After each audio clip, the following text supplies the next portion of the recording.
Alright folks, welcome back. Today we've got a pretty outstanding custom piece here.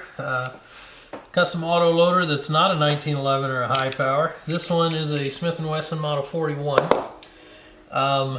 This particular pistol left Smith & Wesson in late 73 or early 74.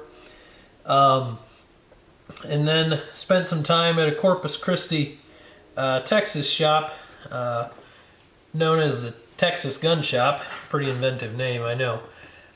Where a very skilled pistolsmith by the name of Jean Paul Talbert worked it over.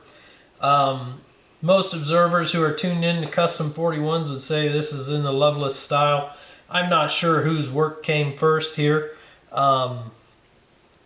Talbert may well have built this before or without ever seeing a Loveless pistol. Or he may have certainly based it off of that. Talbert lived until 70 years of age, passed away in 2007, and worked for the Texas Gun Shop for 40 years. He was a member of the Texas Rifle Association, NRA, Gunmakers of America, and a lot of other local clubs and whatnot. So very deep in the gun business and industry. The gun is just marked by P. Talbert, Paul Talbert, CC Tex, right there on the barrel flap. Interestingly, the gun, is completely modified. There's very little stock left about it. It's got, this aluminum piece added to the back, nicely arched and checkered.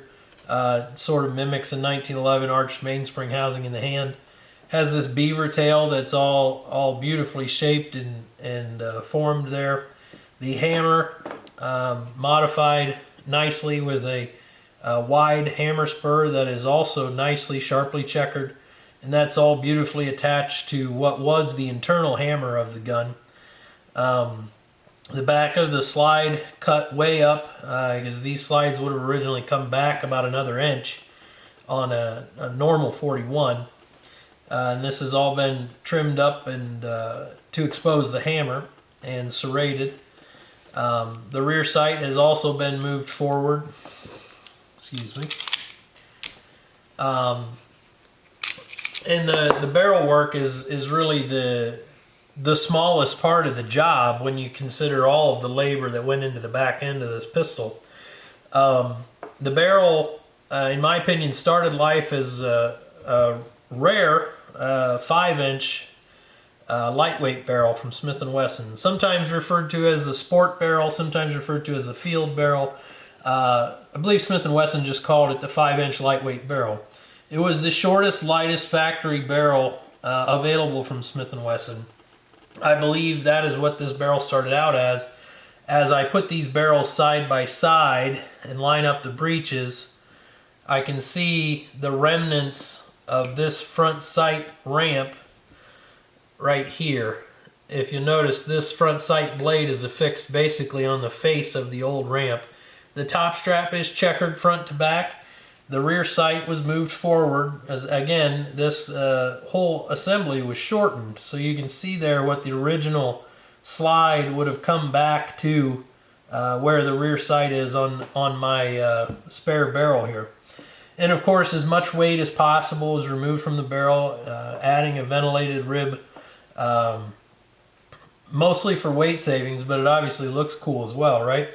When we're talking about weight, this pistol weighs 1 pound 11 ounces empty, which is super light. It make a fantastic field or trap line pistol. The trigger has been worked on this gun, is extremely light and crisp. There is an over travel stop placed internally there inside the trigger guard, and the grip's totally reshaped and refinished to fit the new frame. This gun has not, the frame has not been shortened. I do believe Loveless did a couple that way and shortened the magazines to go along with that. But I prefer that it's left full length. This is one of a few custom 41s I've had. I've not had a Loveless, but I've had just about everybody else's. And it allows you to still get a full firing grip. The overall size of the gun is about that of a 1911 Commander. At this point, though, it is lighter than a Commander, I believe. But the gun is very accurate, hits right to the sights, and runs like a top. Just a mountain of work for a simple 22 pistol. But the number of guys working on 41s to this level is pretty small. I've had if you go back in my videos, you'll see the Spoke Handguns one by Vern Ewer. And of course, Bob Loveless, according to one book I read, he did about 70 to 100 41 conversions. He did a little bit of 1911 work too. And from what I can gather, Mr. Talbert was a general gunsmith and gun builder. He'd sporterize a Mauser for you, or mount a scope for you, or do a trigger job on your 1911. But clearly an accomplished machinist and a guy who understood the platform enough to chop one down to this level.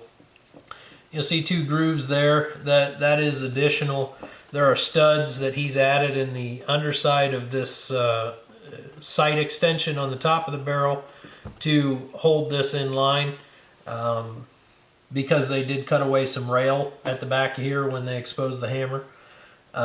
So those studs are added to give more stability to that slide in its travel. Really an awesome gun.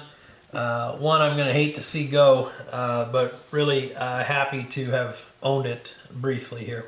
If you guys have any questions or know anything more about Mr. Talbert than what I've mentioned, please feel free to leave a comment below or reach out to me. I love learning about these just as I love sharing them with you guys. Thanks for tuning in.